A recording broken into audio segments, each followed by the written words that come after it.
Hello friends, நம்ம favourite சீரியல்லாம் அடுத்து என்ன சுவாரஸ்யமாக நடக்குது அப்படின்னு சொல்லிட்டு பார்க்குறீங்களா?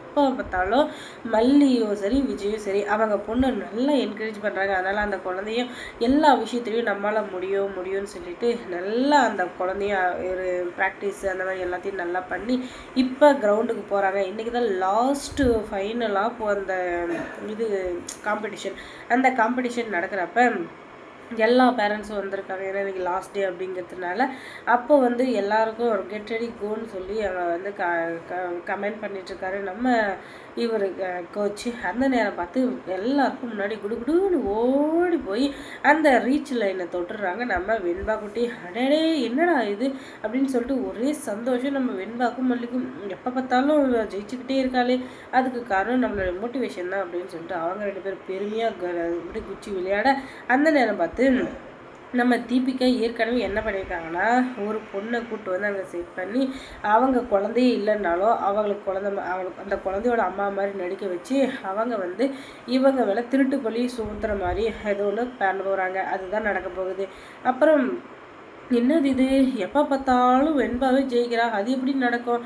இவன் ஏதோ ஒரு திருட்டுத்தனம் பண்ணி தான் ஜெயிக்கிறான்னு நான் நினைக்கிறேன் அப்படின்னு சொல்லிட்டு அந்த அம்மா சொல்ல, ஐயோ அப்படிலாம் இல்லைங்க, எங்கள் குழந்தைக்கு திறமை இருக்கு, அவள் ஜெயிக்கிறா அப்படின்னு. ஆமாம் இருக்குது, மண்ணாங்கட்டியில் திறமை, மண்ணாங்கட்டி திறமையும் இல்லை, மானங்கட்ட திறமையிலையும் இல்லை, இவங்க ஏதோ தில்லுமுள்ளு வேலை பண்ணி தான் ஜெயிக்கிறாங்க அப்படின்னு சொல்லிட்டு தீபிகா வாதாட, ஹலோ மேடம், நீங்கள் உங்கள் வேலையை மட்டும் பாருங்கள், எங்கள் வீட்டு விஷயத்தில் தயவு செஞ்சு தலையிடாதீங்க. அதுவும் இல்லாமல் நீங்களாம் தலையிட்டு அதில் ஒரு இது என்னதுரா அந்த கருத்தெல்லாம் சொல்கிற அளவுக்கு நாங்கள் ஒன்றும் கெட்டவங்களாம் போயில தாழ்னு போயில, அதனால் எங்கள் விஷயத்தில் தலையிடாதீங்க அப்படின்னு சொல்ல, நான் தலையிடாமல் வேற யார் தலையிடுவான்? நீங்கள் உங்கள் வேலையை பார்த்து நான் அமைதியாக போயிருந்தீங்கன்னா நான் என் வேலையை பார்த்து நான் அமைதியாக வந்துருப்பேன்.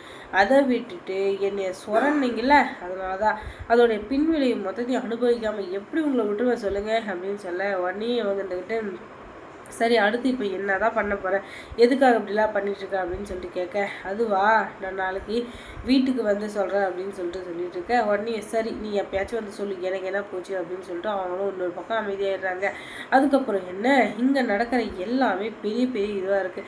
வெண்பா மேலே எல்லாருமே பயங்கரமான கோவத்தில் இருக்காங்க. அதுக்கு காரணம் வெண்பா எப்போத்தாலும் ஜெயிச்சிடுறா அப்படின்றதுனாலையும், இன்னொன்று வெண்பாவையும் சரி அவங்க இதுவும் சரி நல்லபடியாக அவங்க கவனிச்சிக்கிறாங்க. அது எதையுமே பார்க்க ரொம்ப சகிக்கலை அப்படின்னு சொல்லிட்டு இந்த ராஜேஸ்வரி அதனால தான் அவளுக்கு தெரிஞ்ச எல்லா வித்தையும் கையில் இறக்கி அவங்க குடும்பத்தை எப்படி பிரிக்கலாம் அப்படின்னு சொல்லிட்டு பயங்கரமாக பிளான் போட்டிருக்கா. ஒருத்தர் 2 பேர் இல்லைங்க, அந்த வீட்டில் இருக்கிற மொத்த பேரையுமே எவ்வா தாங்க முடியலடா சாமி, எதுக்கு இதெல்லாம் அப்படின்னு சொல்லிட்டு பார்த்தா என்ன பண்ணுறது, எல்லாமே அந்தந்த சூழ்நிலைக்கும் அந்தந்த வேலைக்கும் இதுக்கு தேவைப்படுறது தானே.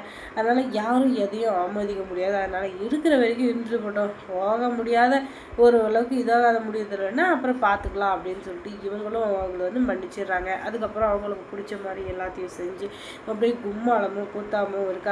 ஆனாலும் அவங்களுக்குள்ள ஏதோ ஒரு சங்கடம் சஞ்சலம். ஏன்னா இந்த தீபிகா நம்ம நல்லாவே இருக்க விட மாட்டாள் இல்லையா, அவளுக்கு என்ன தோணுதோ அதை மட்டும்தான் நம்மளை பண்ண வைப்பாள். அதுவும் இல்லாமல் அவள் இருக்கிற இடத்துல அவள் மட்டும்தான் அப்படின்ற மாதிரி இவள் யோசிக்கிறதுனால தான் நமக்கும் கஷ்டமாக இருக்குது, அவளுக்கும் கஷ்டமாக இருக்குது. அதுக்கப்புறம் என்ன, நம்ம மல்லி சீரியலுக்கு என்ன சுவாரஸ்யமாக நடந்திருக்கும் நீங்கள் தெரிஞ்சுக்கணுன்னா நம்ம சேனலை சப்ஸ்கிரைப் பண்ணுங்கள். அதோட பக்கத்தில் இருக்க அந்த பெல் ஐக்கானை கொஞ்சம் கிளிக் பண்ணி விடுங்க. தொடர்ந்து அந்த சேனலுக்கு சப்போர்ட் கொடுங்க. அதோட மல்லி சீரியலில் யார் யாருக்கு பிடிக்கும் பிடிக்காதா அப்படின்றத கமெண்ட்ஸில் சொல்லிட்டு போங்க. தேங்க்ஸ் ஃபார் வாட்சிங்.